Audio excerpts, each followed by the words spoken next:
to rush off to the Governor-General at some ungodly hour this morning to call the election simply to play media games and stop the public and talkback radio, spending the day, which they deserve to do, analysing the coalition's budget in reply. How grubby and low-life can you get? If the government has to play dirty tricks like that, I say they've already shown they deserve to lose. So let's start, Pauline. Let's do what they didn't want us to do. Let's discuss the coalition's budget. Basically, I see it as drill, baby, drill for more gas and a start to cutting immigration. But is that enough, Pauline?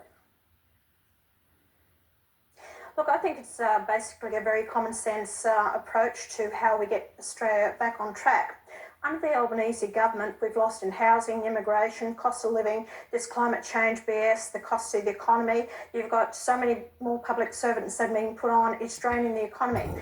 The debt has risen with this Labor government the last 3 years, another $300 billion on top of it, and it's projected another couple of $100 billion in the next couple of years. Bad economic managers, and we can't. At the moment, we're paying $27 billion a year in interest alone. These tax cuts that they have agreed to, which I voted for on the floor of Parliament, otherwise they would have a go at me. I'm not for giving tax relief to the public. I am, but my policies hit the point where income relief for those people that are split income, that's where I'd like to see tax cuts. And yes, we do need to look at our taxation. But what Peter Dutton has stated, and gas, we need to bring in gas, not import gas from overseas. He sees a future with industries and manufacturing. The farming sector needs to be looked after as well. If we get a Labor Greens government, the next set of people they will attack will be the farming sector.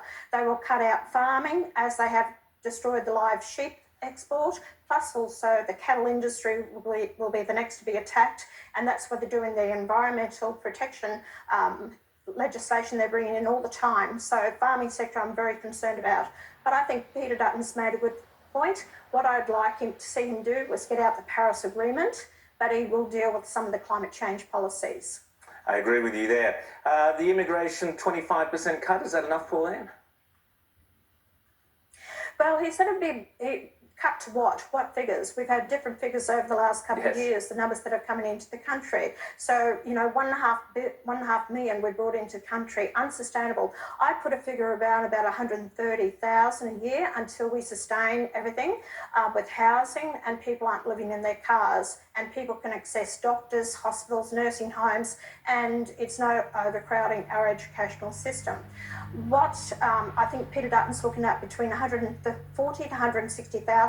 I think that's fine, no problem with it. He'll get our support in the Senate if we get the balance of power, which is important. If one nation gets the balance of power in the Senate to look at the legislation either party puts up and vote on what is in the best interest for the Australian people. And talk to me about that, Pauline, getting that balance of power. What are you looking for out of this forthcoming election? Well, I think the main thing is in the Senate to increase our numbers in the Senate, with the Senate seats right across the country.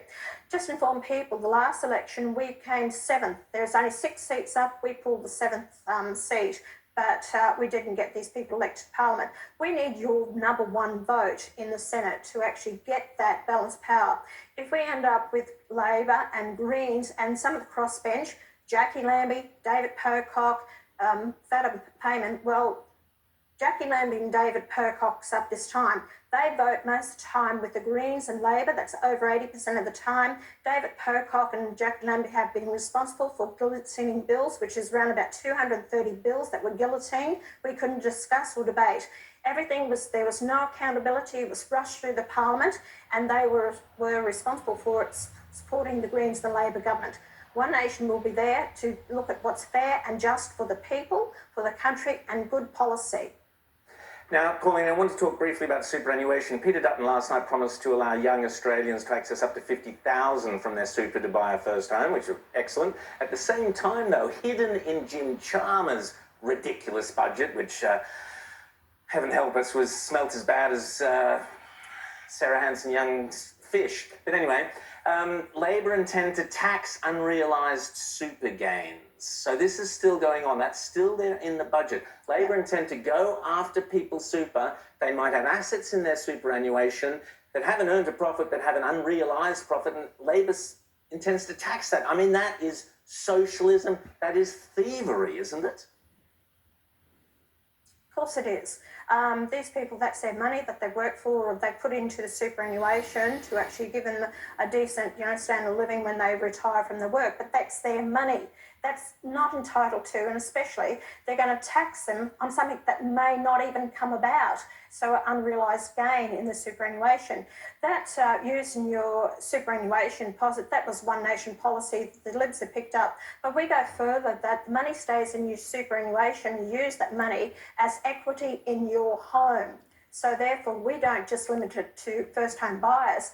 Any Australian who's got that superannuation should be entitled to use that to help them with their mortgage on their house and provide for them in the time of need, not when they're past retirement and they struggle all these years or paying higher interest rates. So Dutton's picked up our fuel excise tax, which is great to see that he has done that.